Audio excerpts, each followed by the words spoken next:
بەناوی کۆمیتەی ئازادی ئۆجالانەوە بەخێرهاتنی هەموو میوانە بەڕێزەکان دەکەین.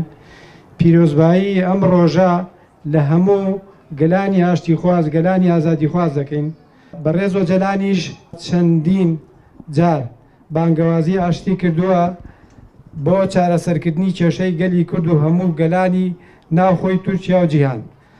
بەڵام بەداخەوە دوای چەند مانگێک بە پیلانجێریەک دەستگیر کرا. ئەم کۆمیتەی کە ئێستا دامەزراوە لە پێناو ئازادی بەڕێز ئۆجالانە لەسەر ڕێبازی ئاشتی و برایەتی دەستی بە تێکۆشان کردووە. پێشەوەی دەست بە بەرنامەکانمان بکەین داوا لە هەموو بەشداربووانەکەن دەقەیەک بۆستن بۆ گیانی پاکی شەهیدان. ئاشتی خوازان، ئازادی خوازان، جێگەی خۆیەتی لەم ڕۆژەدا پیرۆزبایی سەڵاوی گەرم بۆ ڕێبەری ئاشتی خوازانی گەلان بەڕێز عەبدوڵڵا ئۆجالان بنێرین. ڕۆژی ئاشتی جیهانی لێ پیرۆزکەین. ئەو ڕەنجە مەزنەی بەڕێز ئۆجالان لە پێناو ئاشتی و کۆتایهێنان بە شەڕ و دووبەرەکی داوێتی هێژا و بەبەهایە و مایەی هەڵوەستەکردنە.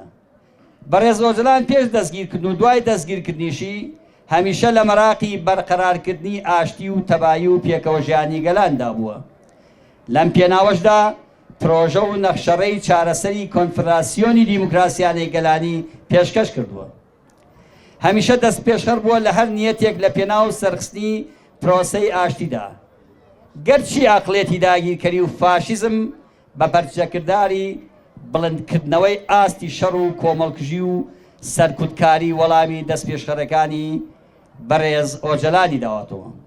بەڵام هەرگیز بەڕێز ئۆجالان دەستبەرداری ستراتیژ و فەلسەفەی ئاشتی نەبووە. ئێستاش لە کاتێکدا دۆخی پڕ لە شەڕ و ئاشوب بەرۆکی کۆمەلگای کورد و تورک و گشت گەلانی ناوچەکەی گرتووە، بەڕێز ئۆجالان ئەتوانێت ڕۆڵی کلیدی چارەسەری و هێنانە ئارای ئاشتی و سەقامگیری ببینێت. ئاشتی پەروەران، ئازادی خوازان، کوردستان و ناوچەکە لە ژێرباری هێرش و کۆمەڵکوژی و کاولکاری دەدەناڵێنێت. دوژمنانێک جێگەی باستن تیونوی خوێنن، جگە لە زمانی شەڕ زمانێکی تر ناناسن. بۆیە لە بەرامبەر ئەم عەقڵیەتە مافی بەرگری ڕەوا و سنووردانان بۆ ئەم دێوەزمەیە بەهای ئاشتی هەیە. ئەو ڕۆڵانەی لە سەنگەردان و دژ بە فاشیزم و تیرۆریزمی شەڕخواز وەستاونەتەوە جەنگاوەری بەدیهێنەری ئاشتین.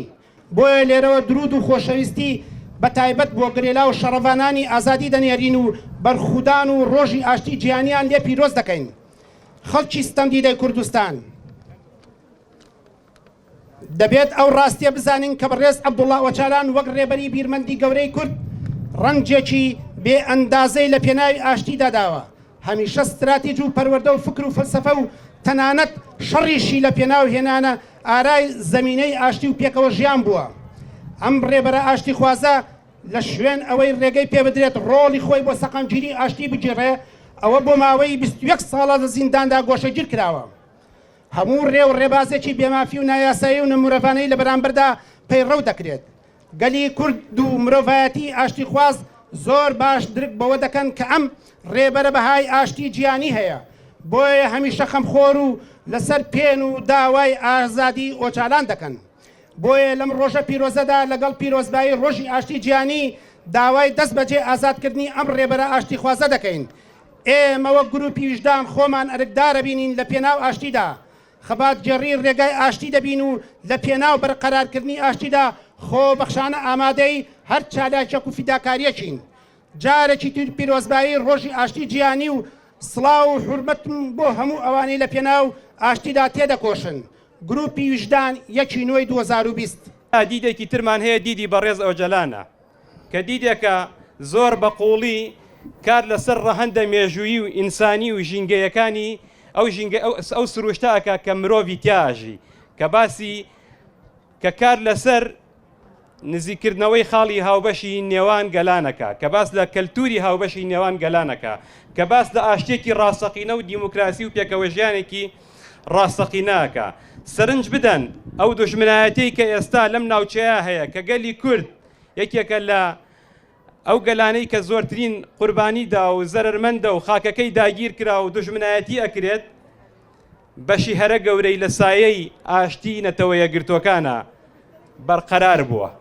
ئەو ئاشتیش کە بە ڕێز ئۆجەلان لە زیندانە بانگەشەی بووەکە ئاشتیەکە کە بە جۆرێک لە جۆرەکان ناوی ناوە نەتەوەی دیموکراتیک کە پێت ئەڵێ ئەگەر تۆ ئەتەوێ بژیت ئەبێ ژینگەکە و پارێزراو بێ کە پێت ئەڵێ ئەبێ بۆ ئەوەی بژیت و ئازادی ڕاستەقینە هەبێ ئەبێ ئازادی و ئاشتی ڕاستەقینە بۆ ژنان بەرقەرار بکرێ بۆ نەتەوەکان بەرقەرار بکرێ ئەبێ ئابووریە و ئابووریە بێت لە خزمەتی ئینسانە بێت ئەبێ ئاشتی حەقیقیە و ئاشتێ بێت ئاشتێکی یەک ڕوو یەک ڕەنگ بێ کە ڕاستەوخۆ خزمەت بە ئینسان بکات ئەبێ سیاست بە تەواوی لە بەرژەوەندی گەلانی ناوچەکە بێ لە بەرژەوەندی و لە خزمەتی گەلانی دنیا بێت ئەوە چ جۆرە ئاشتیەکە کە نەتەوە یەکگرتوەکان بانگەشەی بووەکە لە کاتێکە ئەتوانین بڵێن یەکێک لە پەیامبەرەکانی ئاشتی ئینسانی ئێستا لە زیندانایە لە وڵاتێکە کە ئەندامی ڕێکخراوی ناتۆیە ینی بۆ نابینین ینی ئەمە مای شەرمەزاریە بۆ ئەو وڵاتە زلهێزانە شانازی بەوە ئەکەم کە سەرکردەیەکمان هەیە کە بەڕاستی